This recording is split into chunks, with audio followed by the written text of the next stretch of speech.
This is Galaxy News Hour live. देशको जनस्वास्थ्य सेवा यसै खोक्रो थियो। कोभिड महामारीले यसको विद्रूप तस्बिरलाई झन उदाङ्गो बनायो। महामारीले च्याप्दै लगेपछि राज्यको चेत खुल्यो अनि भयो स्वास्थ्य सेवालाई सुधार्ने बाचा। तर महामारीले तेस्रो लहरमा आइपुग्दा समेत सुधार कहाँ भयो भनेर कतै देख्न पाइएको छैन। आम नागरिकको पहुँचमा रहेका देशभरिका स्वास्थ्य संस्थाहरू उस्तै अस्तव्यस्तताका साथ गुज्रिरहेका छन्। तर सङ्गठित जागिरे समूहहरूका लागि भने पेसै पिछे सुविधाजनक अस्पताल छन्। नागरिकलाई स्वास्थ्य सेवा दिने संस्थाहरू बेहाल र जर्जर भइरहँदा नागरिककै करबाट पालिएका निजामती कर्मचारी, सेना, सशस्त्र र नेपाल प्रहरीका लागि छुट्टा छुट्टै सुविधाजनक अस्पताल खोलिएका छन्, जहाँ उनीहरूले औषधि उपचारमा विशेष छुट पाउँछन्। कतिपय अस्पतालमा त निःशुल्कै छ। यतिले नपुगेर सरकार शिक्षाका लागि बेग्लै अस्पताल बनाउने ध्याउनमा छ। निजामती वा जङ्गी सेवामा रहेका जो कोही पनि नागरिकको करबाट चल्छन्। फेरि नागरिकले तिर्ने करबाटै त्यही समूहका लागि विशेष अस्पताल बनाइन्छ। यतिले नपुगेर ती अस्पतालको सञ्चालन खर्च बेहोर्ने आम नागरिकमाथि नै महँगो शुल्कको भार थोपरिरहेको छ। ग्यालेक्सी न्युज आवरमा आज हामी राज्य कोषबाट तलब भत्ता खाने वर्गलाई सहुलियत दिन अस्पताल बनाउने र आम नागरिकलाई शुल्कले ढाड सेकाउने सरकारको योजनामा केन्द्रित हुनेछौँ। यस्तै अत्यावश्यक कानुन बनाउन छाडेर निर्वाचन सार्न कानुन संशोधनमा लागि परेका सरकार र दलहरू अनि त्यसमा राष्ट्रपतिको चासो सम्बन्धी प्रसङ्ग पनि हामीसँग हुनेछन्।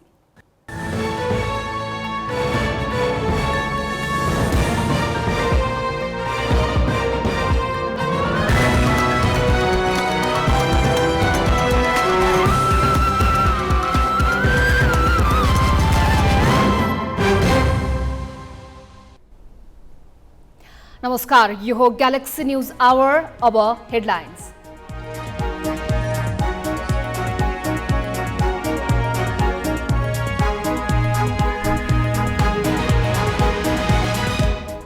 स्थानीय निर्वाचनको मिति तोक्न ढिला भएकोमा राष्ट्रपतिको चासो। प्रधानमन्त्रीलाई बोलाएर भनिन् स्थानीय तहलाई समयमै जनप्रतिनिधि दिए लोकतन्त्रको हित। कानुन संशोधन गरी निर्वाचन सार्नमै सरकारको ध्यान। संशोधन विधेयक सदनमा ल्याउनै नदिने एमालेको रणनीति। अध्यादेश ल्याए सडकमा उत्रिने चेतावनी। सरकारी ढुकुटीबाट तलब खाने कर्मचारीदेखि सेना र प्रहरीसम्मलाई बेग्ला बेग्लै अस्पताल। शिक्षक र अरू वर्गलाई पनि खोल्ने तयारी। खर्चको भार भने आम नागरिकमाथि। भारत सरकारको स्वामित्वमा रहेको एयर इन्डिया घाटा थेग्न नसकेपछि निजी क्षेत्रलाई बिक्री। 2 अर्ब 40 करोड डलरमा टाटा समूहले किन्यो। र आर्मीलाई पेनाल्टी सुटआउटमा हराउँदै मनाङ मुर्स्याङदी आहा रारा गोल्ड कपको फाइनलमा उपाधिका लागि एपीएफसँग प्रतिस्पर्धा गर्ने।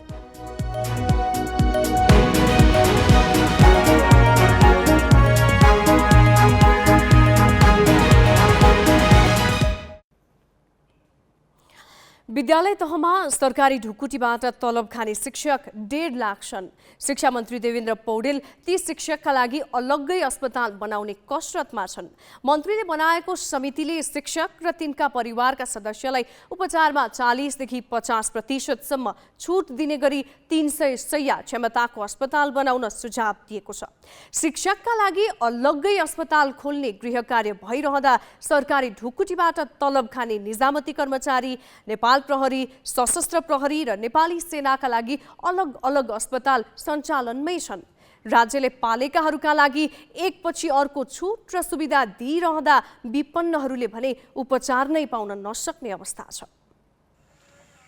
शिक्षा मन्त्री पौडेलले कार्तिकमा गठन गरेको समितिले चितवनको भरतपुर महानगरपालिका 15 भगवानपुरमा अस्पताल बनाउने प्रस्तावसहित बुधबार सुझाव प्रतिवेदन बुझायो। मन्त्री पौडेलले समितिको सुझाव अनुसार मन्त्री परिषदमा प्रस्ताव लाने तयारी गरेका छन्। सरकारी ढुकुटीबाट तलब खानेहरूका लागि अहिले नै 4वटा अस्पताल छन्। तिनै मध्येको एक हो निजामती कर्मचारी अस्पताल। मङ्गलबार दिउँसो यो अस्पतालमा बिरामीको चाप खासै थिएन। बिरामी कम भएकाले स्वास्थ्यकर्मी फुर्सदमै देखिँदा अस्पतालको प्राङ्गणमा सिरहाका अञ्जनी कुमार महतो बेचैन देखिए। घाँटीमा समस्या देखिएकाले उनी साथीसँग ऋण काटेर बिहानै अस्पताल त पुगे, तर साथमा रहेको रकमले पुग्ने हो होइन भन्ने प्रश्नले घेरिए। मलाई भन्नुभयो कि घाँटीको पाइप राख्नुपर्छ अरे, अनि त्यसपछि मलाई थाहा थिएन यो कुरा, अनि बिल काट्न आउनु पऱ्यो। त बिल काट्दाखेरि अब मसँग त्यति पैसा थिएन, अब के गर्ने, अहिले अप्ठ्यारो भयो। अहिले अप्ठ्यारो हुँदाखेरि अब म साथीलाई फोन गरेँ, उताबाट पैसा पठाएँ एकाउन्टमा, अनि म पैसा झिकेर अनि फेरि अहिले आउँदाखेरि अब ढिलो भयो। ढिलो भन्दा 2 बजेपछि भन्छन्, 2 बजेपछि पनि हुने हो कि नहुने हो त्यो भन्नै सक्नु भएन कसैले ठ्याक्कै। अब त्यहाँ डाक्टर आउनुहुन्छ, त्यहाँ गएर सोध्नुहोस् अनि त्यसपछि थाहा लाग्छ। म त्यसैको पर्खाइमा 2 बजे पर्ख्या हो अहिले। अस्पतालमा सरकारी ढुकुटीबाट तलब खाने निजामती कर्मचारी र तिनका परिवारका सदस्यले सबै उपचारमा 40 देखि 50% छुट पाउँछन्। तर ऋण काढेर आइपुगेका महतो जस्ता विपन्नलाई कुनै सहुलियत छैन, पुरै शुल्क असुलिन्छ। अर्थात् महतो जस्ता विपन्न नागरिकले तिर्ने शुल्कबाट कर्मचारी र तिनका परिवारका सदस्यलाई उपचारमा छुट दिइएको छ। 2066मा स्थापना भएको अस्पतालमा दैनिक औसतमा 700 हाराहारी बिरामीले उपचार गराउँछन्। तीमध्ये 200 हाराहारी मात्र कर्मचारी र तिनका परिवारका सदस्य हुन्। अर्थात् कर्मचारी र तिनका परिवारका सदस्यलाई छुट दिएको अस्पतालको खर्च भने अरू बिरामीले ठेगिरहेका छन्। अस्पताल त खोल्न त नेपाल सरकारको बजेटमै खोलियो हैन, जब मन्त्रालय फरक भए तापनि हाम्रो सरकार त एउटै बजेटबाट आएको छ, नेपाल सरकारले दिएको हो। त्यो दिँदाखेरि अस्पताल त्यत्रो संरचना गरिसकेपछि कुनै व्यक्ति विशेषलाई मात्र राखेर आफ्नो क्यापासिटी छ भने त्यसलाई मात्र राख्नुभन्दा सबैको पहुँचमा पनि होस् र जसको लागि गरिएको त्यसलाई विशेष सुविधा होस् भनेर चाहिँ यो हाम्रो पोलिसीमा गएको हो। सरकारी ढुकुटीबाट तलब खाने कर्मचारीका लागि यो कान्छो अस्पताल हो। सेनाका लागि 1982 देखि नै अस्पताल सञ्चालनमा छ। गत वर्ष सेनाको अस्पतालमा 3,46,000ले उपचार गराए। तीमध्ये 64,000 मात्र बहालवाला सैनिक र तिनका परिवारका सदस्य हुन्।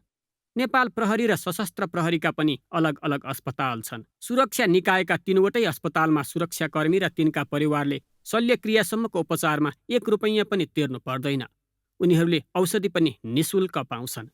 बहालवाला मात्र होइन, अवकाश प्राप्त सुरक्षाकर्मीलाई पनि त्यो सुविधा छ। 2062मा स्थापित सशस्त्र प्रहरी अस्पताल 2073देखि आम नागरिकका लागि खुला छ। तर गत वर्ष त्यहाँ सशस्त्र प्रहरी र तिनका परिवारका 79,000ले उपचार गराउँदा 8,000 सर्वसाधारण मात्र पुगे। अस्पताल सञ्चालनमा सरकारी ढुकुटीबाट गत वर्ष मात्र 43 करोड 44 लाख रुपैयाँ खर्च भयो। 5 करोड 75 लाखको औषधि बाँडेको सशस्त्रले आम्दानी 42 लाख 41 हजार मात्रै गर्यो।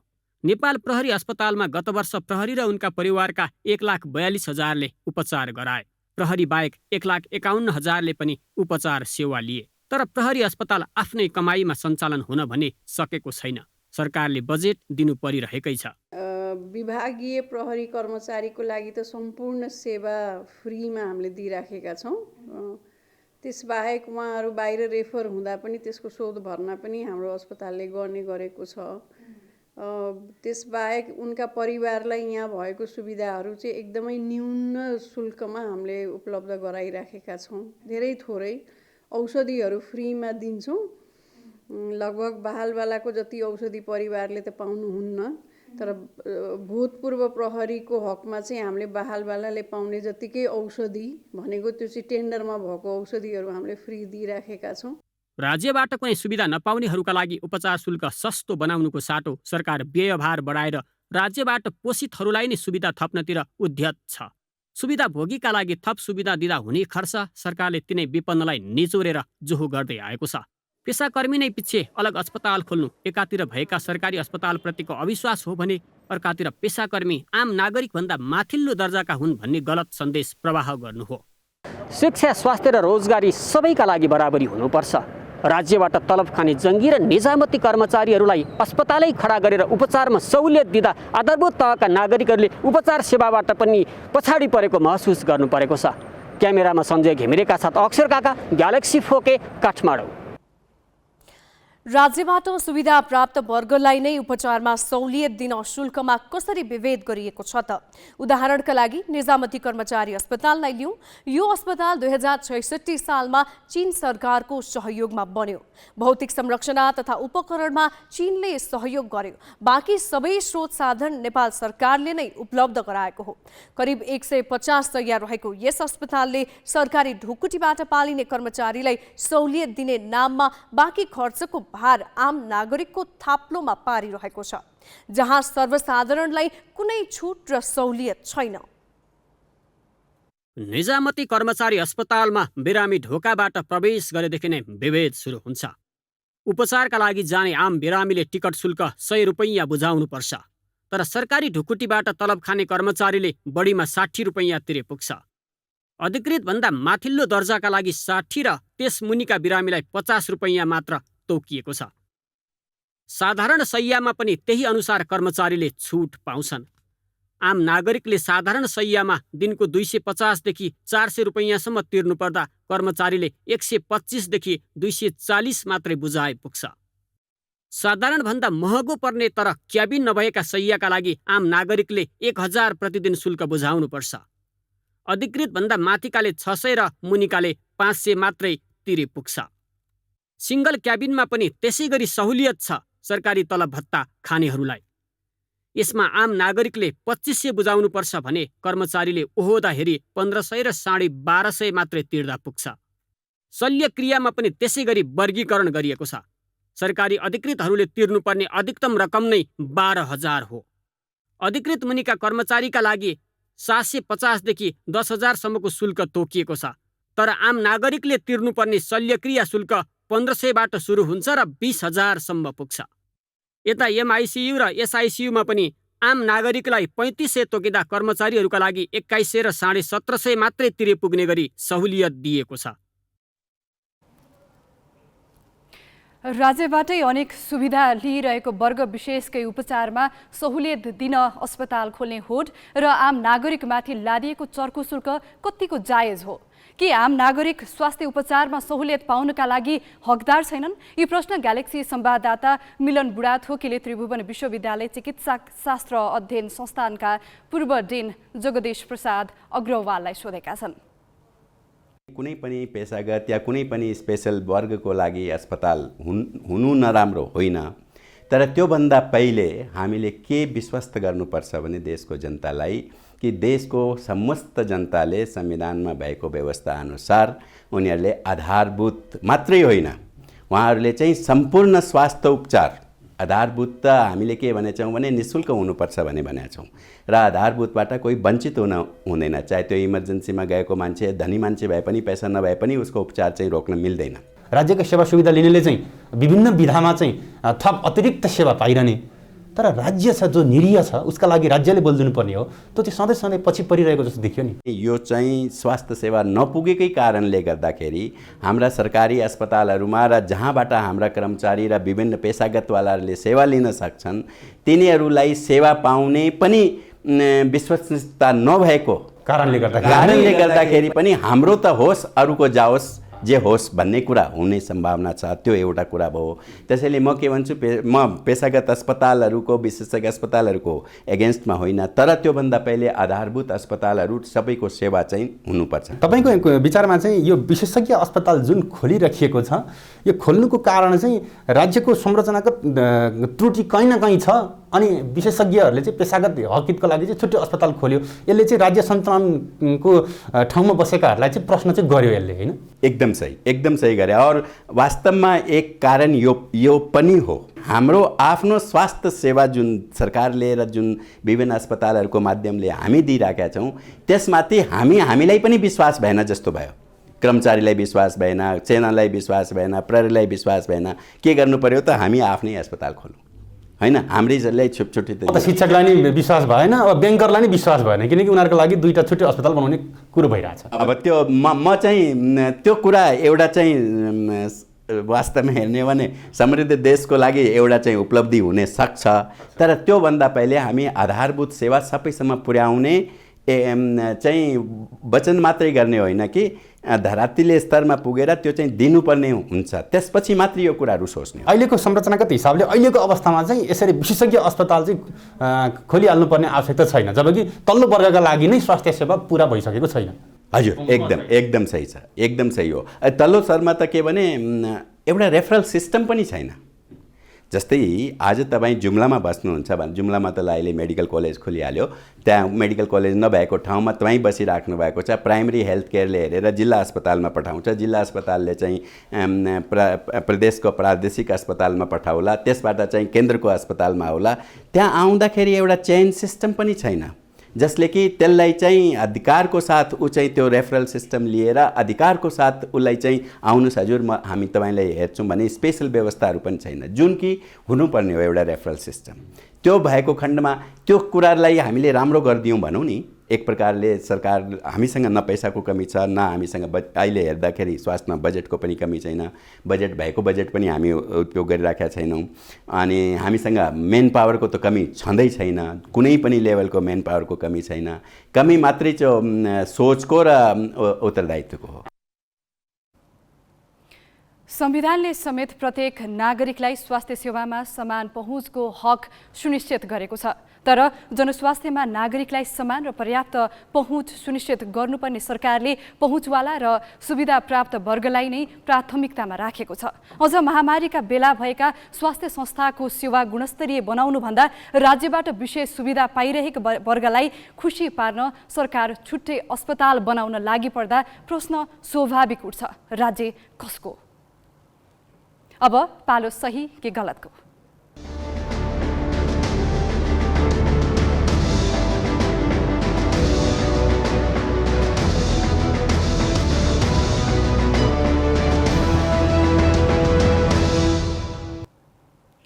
सही कि गलतमा हिजो हामीले सोधेको प्रश्न थियो, राजनीतिक मुद्दा लिएर दलहरू तोडफोड र भौतिक आक्रमणमा उत्रिनुलाई के भन्नुहुन्छ? ग्यालेक्सी एपमा सहीको पक्षमा 3% र गलतको पक्षमा 97% मत प्राप्त भएको छ। मत व्यक्त गर्नुहुने सम्पूर्ण दर्शकलाई धन्यवाद। अब आजको प्रश्न, नागरिकको करबाट तलब भत्ता खाने कर्मचारी, शिक्षक र सेना प्रहरीका लागि छुट्टै अस्पताल खोल्नु सही हो कि गलत? तपाईले आफ्नो मत ग्यालेक्सी 4K टिभी एपमा गएर राख्न सक्नुहुन्छ। यसको अन्तिम परिणाम भोलिको न्युज आवरमा प्रसारण गरिनेछ। Galaxy app Google play store र एप स्टोरबाट डाउनलोड गर्न सक्नुहुनेछ। अब केही न्युज संक्षेपमा। कोभिडबाट एकै दिन 15 जनाको मृत्यु भएको छ। स्वास्थ्य मन्त्रालयका अनुसार पछिल्लो 24 घण्टामा कोभिडका 15 बिरामीको मृत्यु भएको हो। कोभिडको तेस्रो लहर सुरु भएपछि एकै दिन भएको मृत्यु संख्या यो दोस्रो उच्च हो। माघ 8 गते 16 जनाको मृत्यु भएको थियो। मन्त्रालयका अनुसार आज 5816 संक्रमित थपिएका छन्। 15700 नमुनाको PCR परीक्षण गर्दा 37% भाइरस देखिएको हो। आज काठमाडौँ उपत्यकामा 3143 संक्रमित थपिएका छन्। उपत्यका बाहिर सबैभन्दा धेरै कास्कीमा 393 जनामा कोभिड देखिएको छ। त्यस्तै मोरङ, कैलाली, सुनसरी, रूपन्देही, चितवन, धनुषा, झापा र बाँकेमा पनि 100 माथि संक्रमित थपिएका छन्। देशभर अस्पताल भर्ना हुने बिरामी 1900 नाघेका छन्। बिरामी मध्ये 257 जना आइसियु र 49 जना भेन्टिलेटरमा छन्। शहीद सप्ताहको चौथो दिन आज शहीद धर्मभक्त माथेमाको शालिगमा माल्यार्पण गरिएको छ। काठमाडौँको सिफलस्थित माथेमाको शालिगमा माल्यार्पण गरिएको हो। काठमाडौँ महानगरपालिकाका प्रमुख विद्यासुन्दर साक्य, वडा 7 का अध्यक्ष सुधकुमार डङ्गोल लगायतले माल्यार्पण गरेका हुन्। 1997 माघ 13 गते तत्कालीन राणा शासकले बकैनाको रुखमा झुन्ड्याएर माथेमाको हत्या गरेका थिए। सत्तारूढ नेपाली कांग्रेसका युवा नेता रञ्जित कर्णले हिंसात्मक अभिव्यक्ति दिने मन्त्री रेणु यादवलाई बर्खास्त गर्न माग गर्दै प्रधानमन्त्रीलाई ज्ञापन पत्र बुझाएका छन्। नेता कर्णले आज सप्तरीका प्रमुख जिल्ला अधिकारी मार्फत प्रधानमन्त्रीलाई ज्ञापन पत्र बुझाएका हुन्। भौतिक पूर्वाधार मन्त्री यादवको अभिव्यक्ति अपराधलाई प्रोत्साहित गर्ने खालको भएकाले उनलाई तत्काल बर्खास्त गरेर कानुनी कारबाही गर्न माग कर्णले गरेका छन्। उनले मन्त्री यादव विरुद्ध जिल्ला प्रहरी कार्यालय रौतहटमा हुलाक मार्फत किटानी जाहेरी पनि पठाएका छन्। जाहेरीमा मन्त्रीको अभिव्यक्ति मुलुकीय अपराध संहिता 2074 विरुद्ध भएकाले उनीमाथि कैद सजाय माग गरिएको छ। यादवले माघ 5 गते रौतहटको गौरमा 15 वर्ष पहिले जस्तै गौर हत्याकाण्ड दोहोर्याउने चेतावनी दिएकी थिइन्। राष्ट्रिय सभाको बैठक माघ 17 गतेका लागि बोलाइएको छ। राष्ट्रिय सभाका अध्यक्ष गणेश तिमिसिनाले 17 गते दिउँसो 1 बजेका लागि बैठक बोलाएको संघीय संसद सचिवालयले जनाएको छ। यसअघि माघ 3 गतेका लागि तय बैठक कोभिडका कारण स्थगित गरिएको थियो। प्रतिनिधि सभाको बैठक यसअघि नै माघ 16 सम्मका लागि स्थगित गरिएको छ। सत्तारूढ नेपाली काङ्ग्रेसले केन्द्रीय कार्य समितिको बैठक बोलाएको छ। भोलि दिउँसो 3 बजे बस्ने गरी बोलाइएको केन्द्रीय कार्य समितिको बैठकको मुख्य एजेन्डा केन्द्रीय कार्य सम्पादन समिति गठन गर्ने रहेको छ। कोरोना संक्रमणका कारण भर्चुअल माध्यमबाट बैठक बस्ने काङ्ग्रेसले जनाएको छ। यसअघि स्थानीय निर्वाचनका विषयमा पार्टीमा छलफल नभएको भन्दै केन्द्रीय कार्य समितिको बैठक बोलाउन पदाधिकारीहरूले नै सभापति शेरबहादुर देउवालाई दबाब दिएका थिए। केन्द्रीय कार्य सम्पादन समितिमा पदाधिकारी पदेन सदस्य रहने व्यवस्था छ भने केन्द्रीय कार्य समितिबाट 31 जनालाई सभापतिले प्रस्ताव गरेपछि बहुमतले पारित गर्नुपर्ने व्यवस्था छ। कार्य सम्पादन समिति गठन मुख्य एजेन्डा भए पनि स्थानीय तहको निर्वाचनको मितिका बारेमा पनि छलफल हुने जनाइएको छ। चिकित्सा शिक्षा आयोगका उपाध्यक्ष प्राध्यापक डाक्टर श्रीकृष्ण गिरीमाथि आक्रमण भएको छ। आयोगका उपाध्यक्ष गिरीमाथि आज निवासबाट कार्यालयतर्फ जाँदै गर्दा काठमाडौँको काडाघारीमा आक्रमण भएको हो। अज्ञात व्यक्तिले उपाध्यक्ष गिरी चढेको गाडीमा ढुङ्गा प्रहार गरेको र गाडी क्षतिग्रस्त भएको आयोगले विज्ञप्ति मार्फत जनाएको छ। एमबीबीएस अध्ययनमा आयोगले निर्धारण गरेको शुल्कलाई लिएर विद्यार्थी र 2वटा मेडिकल कलेज बीच विवाद भइरहेका बेला कलेज नियमन गर्ने जिम्मेवारीमा रहेको आयोगका उपाध्यक्षमाथि भौतिक आक्रमणको प्रयास भएको हो। आयोगले घटनामा संलग्नलाई पहिचान गरी कारबाहीको दायरामा ल्याउन सरकारसँग माग गरेको छ। निर्वाचनको मिति तोक्न सरकारमाथि चौतर्फी दबाव परिरहेका बेला राष्ट्रपति विद्यादेवी भण्डारीले पनि चासो व्यक्त गरेकी छन्। यस सम्बन्धी बाँकी प्रसङ्ग क्रान्ति शिखा धितालबाट। राष्ट्रपति विद्यादेवी भण्डारीले स्थानीय तहको निर्वाचन समयमै गर्न सरकारको ध्यान आकर्षण गराएकी छन्। प्रधानमन्त्री शेरबहादुर देउवा दिउँसो शीतल निवासमै भेट्न पुगेका बेला राष्ट्रपति भण्डारीले निर्वाचनको मिति घोषणा गर्नुपर्ने समयमा सरकार कानुन संशोधनमा लागेको प्रति चासो प्रकट गरेकी थिइन्। आफैले बनाएको कानुनमा संशय प्रकट गरेर संशोधन गर्न लाग्दा के सन्देश जान्छ भनेर पनि उनले प्रश्न गरेकी थिइन्। स्थानीय तहलाई समयमै जनप्रतिनिधि दिन लोकतन्त्रको हितमा हुने उनको भनाइ पनि थियो। त्यसक्रममा प्रधानमन्त्री देउवाले राजनीतिक तहमा छलफल गरेर निष्कर्षमा पुग्ने जवाफ दिएका थिए। सबै राजनीतिक पक्षलाई विश्वासमा लिएर अघि बढ्नुपर्ने भएकाले उचित निर्णय लिने देउवाको भनाइ थियो। यसै सन्दर्भमा थप जानकारी दिन ग्यालेक्सी संवाददाता सृजना घिमिरे प्रत्यक्ष सम्पर्कमा छन्। सृजनाजी, राष्ट्रपति र प्रधानमन्त्री बीच आज भएको भेटमा खास के कुरा भयो? क्रान्ति शिखाजी, आज राष्ट्रपति विद्यादेवी भण्डारीसँग प्रधानमन्त्री शेरबहादुर देउवाले झन्डै 1 घण्टा भेटवार्ता गर्नुभएको छ र त्यो भेटमा चाहिँ विशेष गरी स्थानीय तहको निर्वाचन जुन अनिश्चित जस्तै देखिएको छ, अहिलेको पछिल्लो परिस्थितिमा पछिल्लो घटनाक्रमहरूले त्यस्तो देखाइरहेको छ, त्यही विषयमा मूलतः छलफल भएको जानकारी हामीले प्राप्त गरेका छौँ। यस भेटको खास सन्देश के थियो? पछिल्लो समय जसरी सत्ता गठबन्धन स्थानीय तहको निर्वाचनलाई पर धकेल्ने प्रपञ्च अन्तर्गत ऐन संशोधनको तयारीमा लागिरहेको छ, राष्ट्रपति विद्यादेवी भण्डारीले त्यसैलाई लिएर प्रधानमन्त्री शेरबहादुर देउवालाई भेट्नु भएको भनेर जानकारी हामीले प्राप्त गरेका छौँ। विशेष गरी चाहिँ संविधानको एउटा संरक्षकको भूमिकामा जसरी राष्ट्रपति रहेको संवैधानिक व्यवस्था छ, राष्ट्रपति रहने संवैधानिक व्यवस्था छ, त्यही अनुरूप राष्ट्रपति भण्डारीले आफै चासो दिएर निर्वाचन समयमै गर्नुपर्छ भनेर सरकारलाई एक प्रकारले सुझाव र ध्यानाकर्षण गराएको आजको भेटवार्ताबाट देख्न सकिन्छ। अर्को भनेको चाहिँ जसरी अहिले अध्यादेशबाट अथवा भनौँ विधेयक मार्फतबाट ऐन संशोधनको गृह कार्य भइरहेको छ, त्यसमा पनि राष्ट्रपति भण्डारीले चासो दिएको आजको भेटबाट प्रष्ट हुन्छ। प्रधानमन्त्री समय लिएर शीतल निवास गएका हुन् भन्ने पनि हल्ला छ। उनी साँच्चीकै समय लिएर शीतल निवास गएका हुन् या राष्ट्रपतिले बोलाएर यो भेट भएको? सुरुमा हामीलाई पनि यो नियमित भेटघाट हो भनेर जानकारी दिएको थियो, तर बुझ्दै जाँदा राष्ट्रपति कार्यालयका सचिवालयका कर्मचारीहरूले राष्ट्रपति विद्यादेवी भण्डारीले आफै चासो राखेको र प्रधानमन्त्रीलाई भेट्नको लागि जुन एउटा माहौल बनाउन सचिवालयका कर्मचारीहरूलाई भनेको भनेर जानकारी हामीले प्राप्त गर्यौँ। त्यही अनुरूप आज निर्वाचन आयोगका पदाधिकारीहरूसँग भेट्ने जुन एक प्रकारको तयारी थियो, त्योभन्दा अगाडि प्रधानमन्त्री राष्ट्रपतिलाई भेट्न पुग्नु भएको थियो र उहाँहरू 1 घण्टा छलफल भएको थियो र यो भेट चाहिँ मैले भन्न चाहे राष्ट्रपति आफ्नै चासोले प्रधानमन्त्रीलाई बोलाउनु भएको थियो। राष्ट्रपतिसँगको भेटपछि प्रधानमन्त्रीको मनस्थिति के देखिन्छ, केही बुझ्न पाउनु भएको छ सृजनाजी? पछिल्लो समय सत्ता गठबन्धनभित्र प्रधानमन्त्री देउबामाथि एक प्रकारको दबाव बढिरहेको छ। स्थानीय तहको निर्वाचन पर धकेल्नु पर्यो भनेर यसमा गठबन्धनभित्रका केही घटकहरूको अङ्कगणितले पनि काम गरिरहेको छ। निर्वाचनमा अहिले तत्काल जाँदाखेरि हारिने डर पनि छ, विशेष गरी माओवादी र नेकपा यसको। र आज राष्ट्रपतिसँग भेट गरिसकेपछि विशेष गरी प्रधानमन्त्री शेरबहादुर देउवाले पार्टीको केन्द्रीय समितिको बैठक डाक्नु भएको छ र त्यो बैठकमा चाहिँ निर्वाचन सम्बन्धी छलफल गर्ने र एउटा निचोड निकाल्ने भनेर उहाँले बैठक डाक्नु भएको छ। यो अर्थमा अब काङ्ग्रेसको बैठकले नै निर्वाचन सम्बन्धी केही निर्णय गर्न सक्छ भन्ने अपेक्षा गर्न सकिन्छ। धन्यवाद सृजनाजी जानकारीका लागि। स्थानीय चुनाव वैशाखभित्र हुने गरी मिति तोक्न चौतर्फी दबाव परे पनि सरकार भने चुनाव सार्न कानुनी संशोधनको गृह कार्यमा जुटेको छ। जबकि निर्वाचन आयोगदेखि अरू सरकारवालाले कानुनमा कतै अडचन नभएकाले तत्काल स्थानीय चुनावको मिति तोक्न भनिरहेका छन्। नगरे पनि हुने कानुन संशोधनका लागि मरिमेटेको सरकारले तत्काल नहुने कानुन बनाउन भने कुनै तत्परता देखाएको छैन।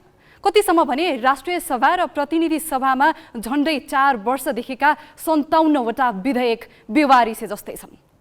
सत्तारूढ गठबन्धन दलले आफू खुसी स्थानीय चुनावको मिति तय गर्नका लागि स्थानीय तह निर्वाचन ऐन 2073 र स्थानीय सरकार सञ्चालन ऐन 2074 का प्रावधान संशोधन गर्ने गृह कार्य सुरु गरेको छ। यसका लागि विभागीय मन्त्रीहरू र महान्यायाधिवक्ता छलफलमा छन्। उनीहरूको छलफलबाट तय भएका प्रावधानलाई गृह र सङ्घीय मामिला मन्त्रालयले मसौदा गरी कानुन मन्त्रालयमा पठाउनेछ। कानुनको राय प्राप्त भएपछि गृहको प्रस्तावमा मन्त्री परिषद मार्फत विधेयक संसदमा लगिनेछ।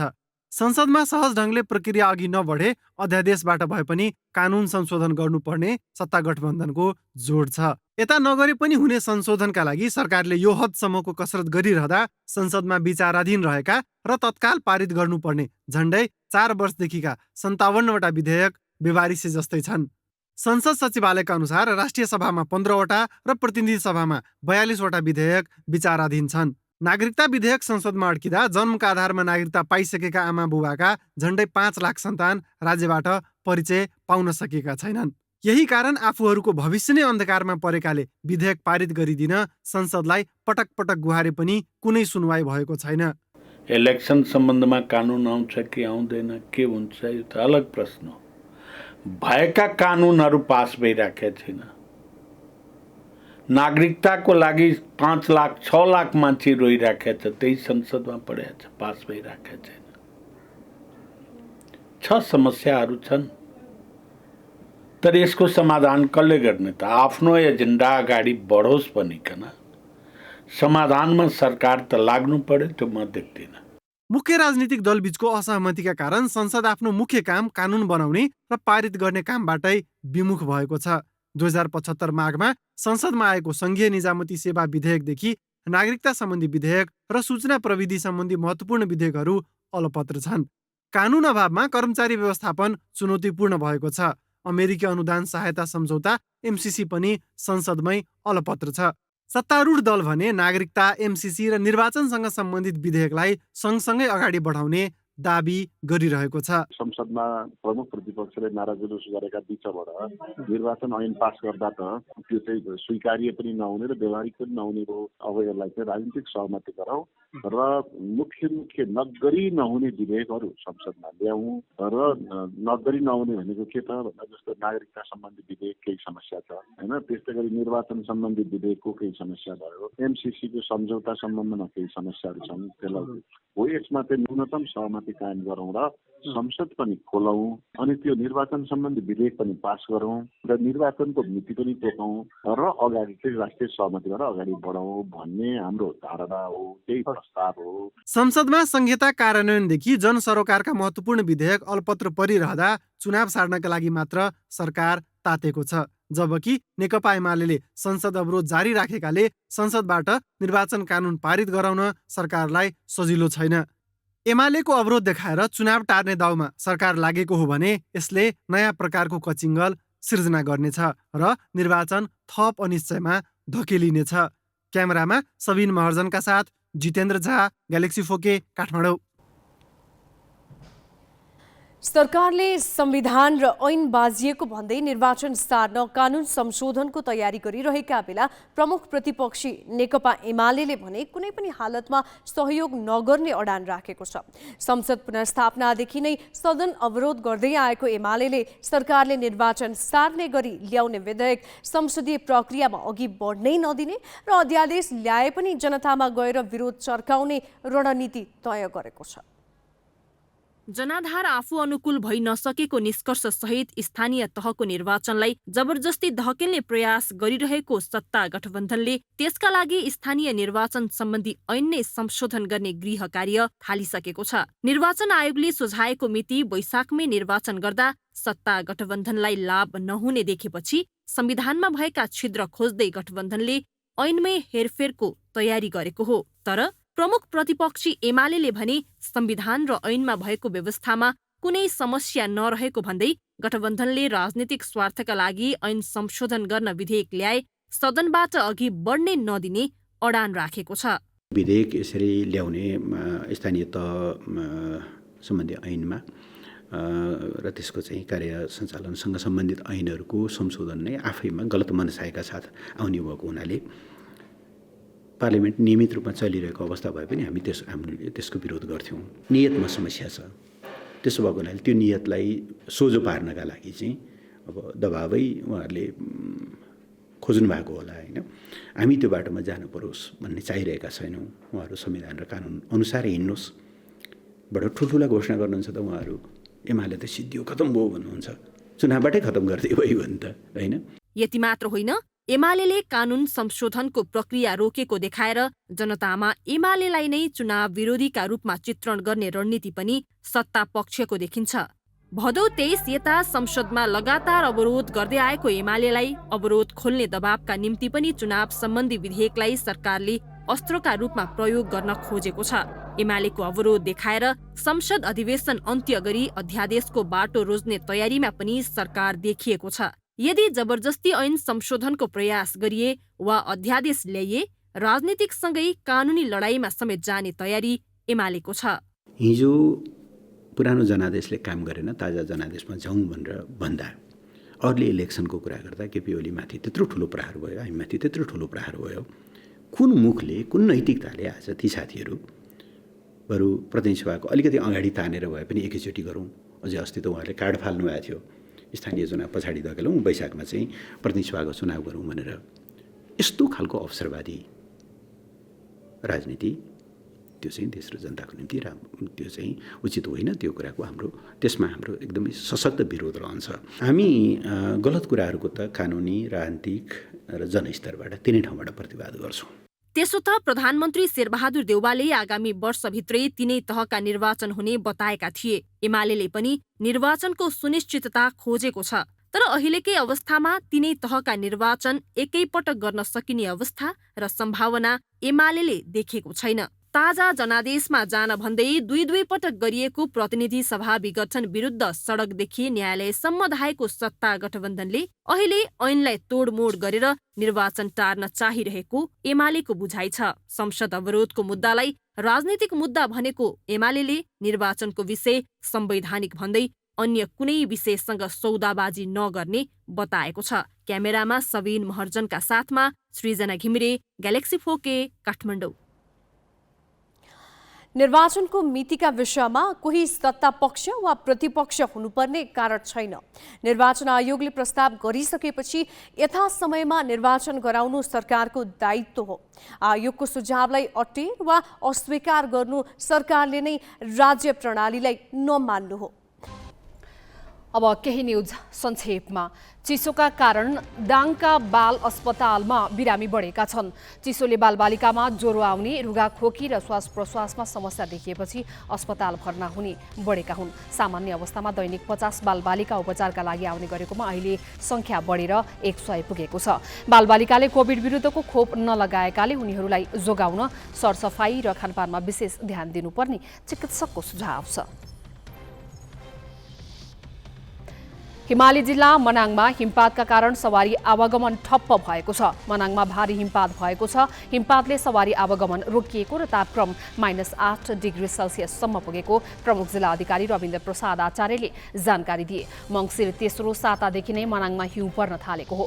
माथिल्लो मनाङ र नार्पाभूमिमा सबैभन्दा बाक्लो हिमपात भएको छ। हिमपातपछि स्थानीयवासी जाडो छल्न जिल्ला बाहिर गएका छन्। हिमपातले बालबालिका र वृद्ध बढी प्रभावित भएका छन्। काली गण्डकी नदी नियन्त्रण आयोजना कार्यान्वयनमा ढिलाइले म्याग्दी सदरमुकाम बेनी बजार कटानको उच्च जोखिममा परेको छ। हिउँद सकिन लाग्दा समेत काली गण्डकी र म्याग्दी नदीको दोभानमा रहेको बेनी बजार संरक्षणका लागि सञ्चालित नदी नियन्त्रण आयोजना अघि बढेको छैन। आयोजना कार्यान्वयनमा ढिलाइले बेनीको कालीपुल, गणेशटोल, सङ्गमचोक र मङ्गाला घाट क्षेत्र कटानको उच्च जोखिममा छन्। काली गण्डकीमा असार 1 गते आएको बाढीले सङ्गमचोक र कालीपुल बस पार्क क्षेत्रमा यसअघि निर्माण भएको 100 मिटर पर्खाल भत्काएर कटान गरेको थियो। 4 दिनमा 150 अङ्कले घटेको सेयर बजारमा आज झिनो सुधार आएको छ। नेप्से आज 3.33 अङ्कले बढेर 2780 अङ्कमा पुगेको छ। बजार खुले लगतै नेप्सेले 2800 अङ्क पार गरेको भए पनि त्यो वृद्धि अन्तिमसम्म टिकेन। निर्जीवन बीमा, वित्त, जलविद्युत, अन्य लगायत 7वटा समूहले नेप्से घट्नबाट रोकेका हुन्। आज 90 कम्पनीका लगानीकर्ताको सम्पत्ति बढेको छ भने 86 कम्पनीको सेयर मूल्य घटेको छ। कारोबार रकम 3 अर्ब 34 करोड 34 लाख रुपियाँमा सीमित भएको छ। युक्रेनको सैन्य हतियार भण्डारण केन्द्रमा एक सैनिकले अन्धाधुन्द गोली चलाउँदा 5 सैनिकको मृत्यु भएको छ भने 5 जना घाइते भएका छन्। राजधानी नजिकै रहेको म्यास क्षेपणास्त्र भण्डारणमा सैनिकले अन्धाधुन्द गोली चलाएका हुन्। युक्रेनको गृह मन्त्रालयले क्षेपणास्त्र भण्डारणमा रहेका एक सैनिकले अन्धाधुन्द गोली चलाएको र त्यसपछि फरार भएको बताएको छ। युक्रेन र रुसबीच सीमा क्षेत्रमा तनाव बढेका बेला भएको यस घटनाले युक्रेनलाई थप सशङ्कित बनाएको छ। ती सैनिकले किन गोली चलाए भन्ने बारे केही खुलेको छैन। अब अर्थ र वाणिज्य सम्बन्धी प्रसङ्ग सोनेका अर्यालबाट। बिजनेस न्यूज का साथमा कर्पोरेट पे व्यावसायिक भुक्तानीलाई सरल बनाउँदै प्रणालीमा आबद्ध हुन आजै आफ्नो ब्याङ्क तथा वित्तीय संस्थामा सम्पर्क गर्नुहोस्।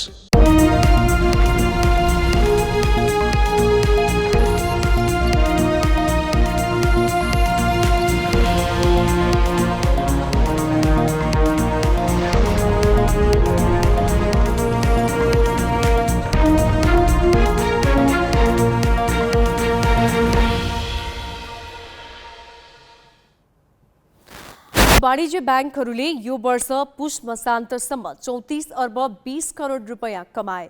यो नाफा गत आर्थिक वर्षको 6 महिनाको तुलनामा 3.25 अर्ब रुपियाँ बढी हो।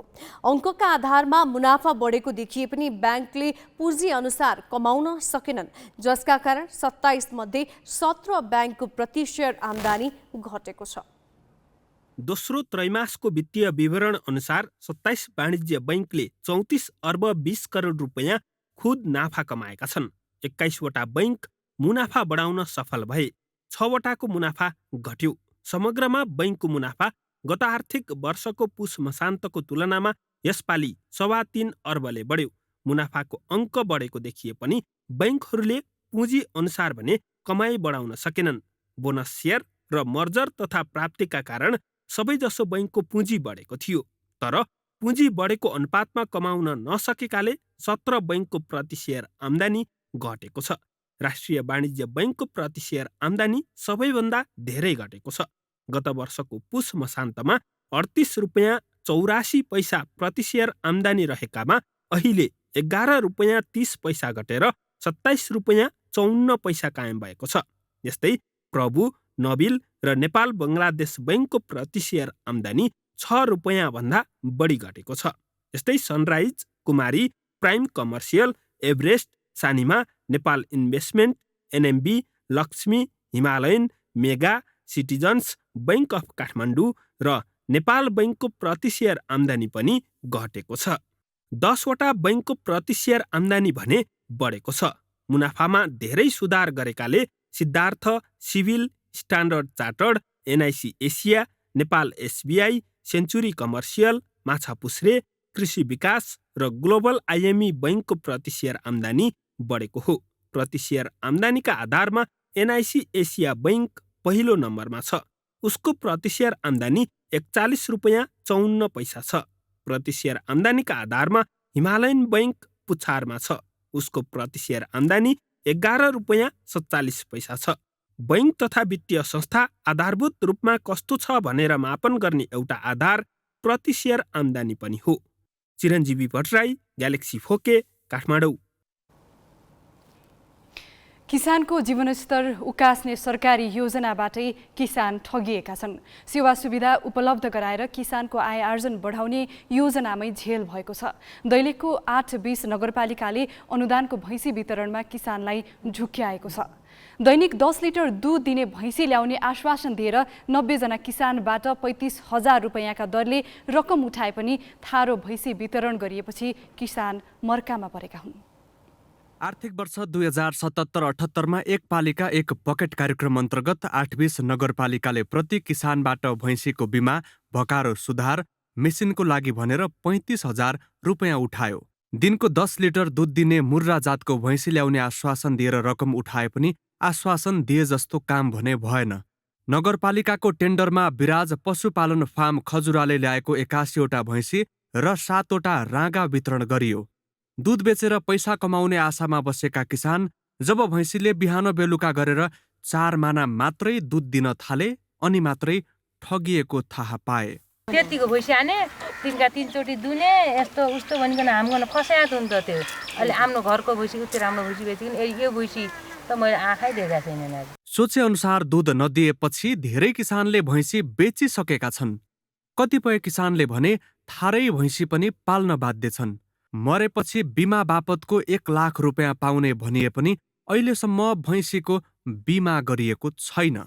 3 चोटि दुने आने राम्रै आने, अब 10 माना दुध दिने, पछि आखिर डेयरी खोल्ने, दुध पनि बेच्नु नपर्ने, डेयरीमा जाने, त्यसपछि अब भैँसी आखिर मरे तरे पनि अझ पछि 1 लाख रुपियाँ मिल्ने, बिमा भर्ने, पैसा कहीँ जानेन हाम्रो भनिकन ल्याउ न। अब अहिले बिमा पनि भएन। नगरपालिकाले भैँसीको लागि किसानबाट 35,000 को दरले 28,35,000, पालिका र सङ्घले 70 लाख, पशु अस्पताल तथा पशु सेवा कार्यालयबाट 30 लाख गरी 1,28,35,000 लगानी छ। पालिकाले हामीलाई निर्णय गरेर जस्तो 8-20 को भैँसीमा कार्यक्रम गर्ने र हामीले त्यो 8-20 नगरपालिका अन्तर्गत गर्ने भनेर उहाँहरूले निर्णय गरेर दिनुभयो। र हाम्रो तपाईँको एक पालिका एक पकेट कार्यक्रमको 20 लाख रुपियाँ र प्रदेश सभा सदस्यको 10 लाख गरेर 30 लाख रुपियाँ हामीसँग थियो र पालिकाले 70 लाख रुपियाँ हाल्ने र कृषकहरूको साझेदारी पनि 28 लाख गरेर 1,28 लाखको कार्यक्रम चाहिँ बनाएर सुरु भयो। अहिले किसानलाई भैँसी किन्न साउ महाजनबाट ऋण लिएर पालिकालाई दिएको पैसाको ब्याज कसरी तिर्ने भन्ने चिन्ता थपिएको छ। भैँसी वितरण गरेको नगरपालिकाका प्रतिनिधि पनि अहिलेसम्म किसानकोमा पुगेका छैनन्। तर अनुदानको भैँसी वितरणमा बदमासी भएको स्वीकार गरे पनि त्यसको खोजबिन भएको छैन। विशेष गरी हामी यो कार्यक्रम गर्दा जुन हामीले प्रविधि पठायौँ त्यो प्रविधिले पहिलो हामी उसलाई छानबिनको विषय बनाउँछौँ। त्यो प्रविधिले किन मूल्याङ्कन गरेर चाहिँ भैँसी ल्यायो, मुख्य गरी प्रविधिको हातमा हो नि। हामीले प्रविधि खटाएको छौँ, त्यो खटाएको प्रविधिले आफैले मूल्याङ्कन गरेर ल्याएको छ। जस्तै उदाहरण लागि भैँसी ब्याउने भएको भैँसी बाहेक अर्को नल्याउँ भने 5 भैँसी त बाटा आयो नि। यसले भैँसी वितरणमा ठूलै आर्थिक चलखेल भएको आशंका गरिएको छ। किसानको नाममा आएको भैँसी वितरणको अनुदानमा कर्मचारी, शिक्षक, राजनैतिक दलका प्रतिनिधिको हालिमुहाली छ। वास्तविक किसानलाई अनुदानबारे जानकारी नहुँदा पनि अनुदान पहुँचवालाको पोल्टामा पुगेको छ। ग्यालेक्सी फोकेका लागि दैलेखबाट भक्त बहादुर शाहीको रिपोर्ट। भारत सरकारले सन् 1953मा आफ्नो स्वामित्वमा लिएको एयर इन्डिया 69 वर्षपछि निजी कम्पनीको टाटा ग्रुपलाई बेचेको छ। एयर इन्डियालाई $2.40 करोड किनेको टाटा ग्रुपले विश्वकै सुविधा सम्पन्न एयरलाइन्स बनाउने प्रतिबद्धता व्यक्त गरेको छ। भारतको सरकारी हवाई कम्पनी एयर इन्डिया आधिकारिक रूपमा टाटा ग्रुपलाई हस्तान्तरण गरिएको छ। नागरिक उड्डयन मन्त्री ज्योतिरादित्य सिन्धियाले एक कार्यक्रमका बीच एयर इन्डिया टाटा ग्रुपलाई हस्तान्तरण गरेका हुन्। त्यसअघि प्रधानमन्त्री नरेन्द्र मोदी र टाटाका अध्यक्ष चन्द्रशेखरनबीच भेटघाट भएको थियो। निरन्तर घाटामा गएको भन्दै भारत सरकारले अक्टोबर 2021मा एयर इन्डियालाई लिलामीमा राखेको थियो। त्यसमा टाटा ग्रुपले सबैभन्दा धेरै मूल्य घोषणा गर्यो। टाटा ग्रुपले 2 अर्ब 40 करोड डलर बुझाएर एयर इन्डिया किनेको हो, जबकि एयर इन्डिया 9 अर्ब 50 करोड डलर घाटामा छ। एयर इन्डिया टाटा ग्रुपले नै सन् 1932मा स्थापना गरेको थियो।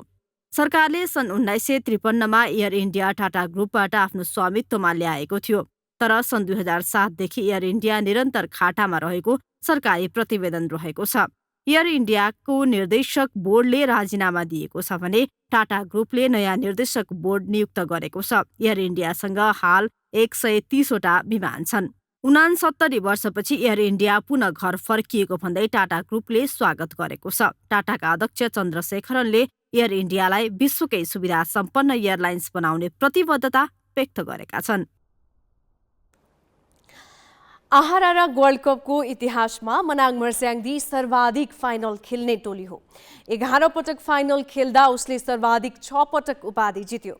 मनाङ फेरि एकपटक उपाधिको नजिक पुगेको छ। आज त्रिभुवन आर्मीलाई हराएर मनाङ कीर्तिमानी 12औं पटक आहाराराको फाइनल प्रवेश गरेको हो। पोखरा रङ्गशालामा बिहिबार भएको खेलमा मनाङ मर्स्याङदीले सुरुमै पेनाल्टी पायो। 9औं मिनेटमा एडेलाजा सोमिडेले पोस्टको दिशा दिएको बलमा युद्धशाहीले ह्यान्ड गरेपछि मनाङले पेनाल्टी पाएको थियो, तर कप्तान विमल राणाले गोल गर्न सकेनन्। त्यसपछि निर्धारित समयमा पनि गोल हुन सकेन। जितहारको टुङ्गो लगाउन आधा घण्टा थपियो, तर दुवै टोलीले गतिलो आक्रमण गर्न नसकेपछि खेल गोलरहित बराबरीमा सकियो। खेल पेनाल्टी सुटआउटमा पुग्यो, जसमा बाजी मार्यो मनाङले। आर्मीका लागि दोस्रो नम्बरमा आएका दीपक गुरुङको पेनाल्टी बारमा लाग्दै फर्किएपछि मनाङले अग्रता बनाउने अवसर पायो, तर मनाङका विश्व अधिकारीको पेनाल्टी पनि बारमा लाग्दै फर्किएपछि पेनाल्टी पनि रोमाञ्चक बन्यो। आर्मीका लागि चौथो नम्बरमा आएका युद्धशाहीको पेनाल्टी मनाङका गोलरक्षक अशोक बरालले बचाए। यही नै मनाङको जितको कारण बन्यो। मनाङ 4-3 विजयी भयो। पेनाल्टी मिस भयो, हाम्रो एउटा ब्याड लक त्यहाँबाट भयो, नभए हामीले गेममै जितेको गेम हो। तर अब भनौँ न, आज दिन मेरै रहेछ होइन, त्यस कारणले गरेर यहाँसम्म पुगेँ। मलाई विश्वास गरेर होइन चान्स दिनुभयो र मैले यहाँसम्म मैले नि गरेर देखाएँ। आहाराराको इतिहासमा आर्मी यसअघि 4 पटक फाइनलमा पुगेर पनि उपाधि विहीन भएको थियो। यसपटक ऊ सेमिफाइनलबाटै बाहिरियो। 2072 को फाइनलमा मनाङसँग पराजित भएको आर्मीको यात्रामा यसपटक सेमिफाइनलमै मनाङ तगारो बनेको हो। ओभरअल हामीले राम्रै म्याच खेल्यौँ। आज यो विश्व आहारा गोल्ड कपको संस्करण हामी उपाधि जित्ने लक्ष्यका साथ नै आएका थियौँ र अलिकति आज चाहिँ हामीले विगतमा जस्तै पाएको मौकाहरूलाई चाहिँ सदुपयोग गर्न नसक्नु नै आजको चाहिँ हारको कारण जस्तो लाग्छ मलाई। गेम हो, अब हारजित भइहाल्छ। अब राम्रो गर्दा गर्दै प्रयास गर्दा गर्दै अब योपालि पनि हामी विगतमा जस्तै असफल भयौँ।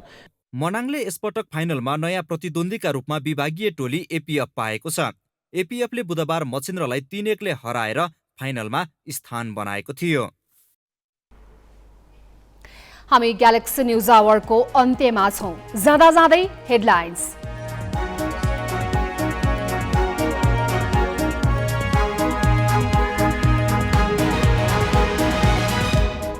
स्थानीय निर्वाचनको मिति तोक्न ढिला भएकोमा राष्ट्रपतिको चासो। प्रधानमन्त्रीलाई बोलाएर भनिन् स्थानीय तहलाई समयमै जनप्रतिनिधि दिए लोकतन्त्रको हित। कानून संशोधन गरी निर्वाचन सार्नमै सरकारको ध्यान। संशोधन विधेयक सदनमा ल्याउनै नदिने एमालेको रणनीति। अध्यादेश ल्याए सडकमा उत्रिने चेतावनी। सरकारी ढुकुटीबाट तलब खाने कर्मचारीदेखि सेना र प्रहरीसम्मलाई बेग्ला बेग्लै अस्पताल। शिक्षक र अरू वर्गलाई पनि खोल्ने तयारी। खर्चको भार भने आम नागरिकमाथि। भारत सरकारको स्वामित्वमा रहेको एयर इन्डिया घाटा थेग्न नसकेपछि निजी क्षेत्रलाई बिक्री। 2 अर्ब 40 करोड डलरमा टाटा समूहले किन्यो। र आर्मीलाई पेनाल्टी सुटआउटमा हराउँदै मनाङ मर्स्याङदी आहारारा गोल्ड कपको फाइनलमा उपाधिका लागि एपीएफसँग प्रतिस्पर्धा गर्ने।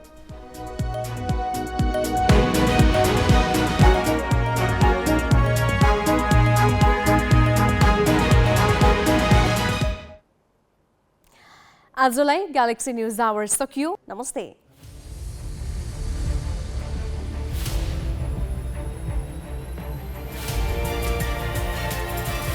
This is Galaxy News Hour live.